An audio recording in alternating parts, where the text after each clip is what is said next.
Janvier 2016, une trentaine de Kurdes sont accueillis en pleine nuit dans un village vacances du Finistère.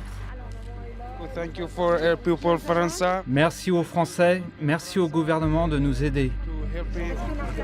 Ils arrivent de la jungle de Calais après avoir fui la guerre en Irak. Quelques mois plus tard, c'est à Cancale ou encore à Saint-Caloguildo que ces migrants trouvent refuge. Ils sont placés dans des centres d'accueil et d'orientation, des bâtiments mis à disposition des associations. L'idée du centre d'accueil et d'orientation, c'est de leur laisser le temps de définir leur projet. Est-ce qu'ils auront ou pas l'envie de déposer une demande d'asile ? Rien n'est obligatoire au départ. La solidarité des Bretons franchit les frontières de la région. Dans le nord de la France, l'association morbihanaise Utopia 56 organise la distribution des vivres et des couvertures. Après les Britanniques, les bénévoles bretons sont les plus nombreux à intervenir dans des camps installés autour de Calais. Mais en Bretagne, l'accueil des migrants devient source de polémique. Qui veut imposer aux Bretons des immigrés de Calais dont nous ne voulons pas. À Tréguin, Quimper, Fouesnant, à l'appel du Front National, des manifestations opposent les anti-migrants aux personnes qui soutiennent les demandeurs d'asile. Nous trouvons inadmissible que le Front National s'autorise à venir occuper le terrain comme il le fait. Nous sommes un certain nombre de citoyens à être pour l'accueil des réfugiés. Il y a un Kurdistan libre actuellement, donc ils doivent leur place et au Kurdistan, se battre contre Daesh. Des gens aujourd'hui touchent 35 € en étant dits réfugiés, quand un chômeur vit avec moins de 25 €. L'allocation pour un demandeur d'asile est en réalité de 6,80 € par jour et par personne.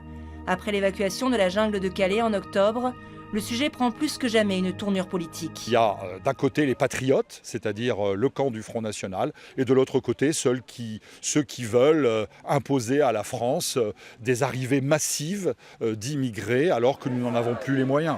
C'est du moment où les gens comprendront que l'action, ce sont des hommes au milieu des circonstances, que les circonstances nous appellent, nous interpellent à ne pas laisser ces personnes dans cette situation, où l'accueil est temporaire, où il est maîtrisé, où les conditions permettent à ces gens-là de retrouver un cadre digne d'hébergement.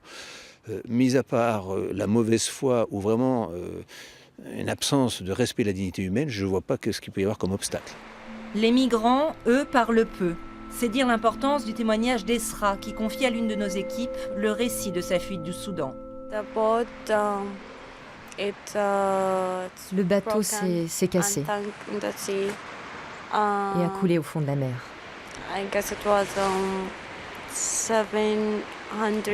Je pense que nous étions environ 700 personnes dans ce bateau.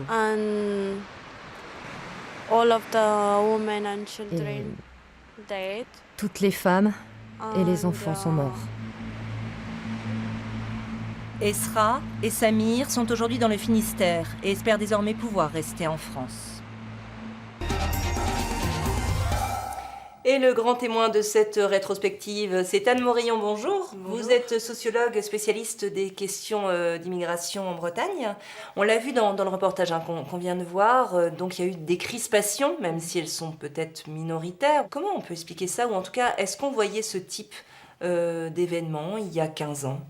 Je pense qu'il y avait un caractère peut-être plus spontané des manifestations d'hostilité où ça se traduisait par une hostilité de la présence dans son jardin. On dit « not in my backyard », c'est on veut bien qu'ils aillent s'installer 5 km plus loin, mais pas à côté de chez moi. Donc il me semble qu'aujourd'hui les choses sont beaucoup plus organisées, et puis la médiatisation importante de la question de l'accueil des réfugiés, notamment des réfugiés syriens, fait que il me semble que la question est éminemment politique aujourd'hui, beaucoup plus qu'elle ne pouvait l'être au début des années 2000. Mais des manifestations d'hostilité à l'accueil des demandeurs d'asile, quand leur nombre augmentait à partir du début des années 2000, ces manifestations ont bien eu lieu.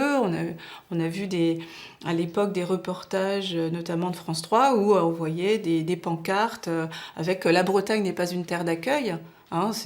Moi, ça m'avait frappé, ça, de voir dans un village à 10 km de Rennes ou 15 km de Rennes, dans un village où, a priori, il y avait certainement moins de 1% de la population, ou même encore moins de la population qui pouvait être d'origine étrangère ou étrangère, manifester autant d'hostilité à la présence de demandeurs d'asile. Dans tout votre travail de recherche, est-ce que vous avez pu observer beaucoup d'idées reçues autour des réfugiés? La principale idée reçue, c'est l'idée selon laquelle les réfugiés ne sont pas des réfugiés.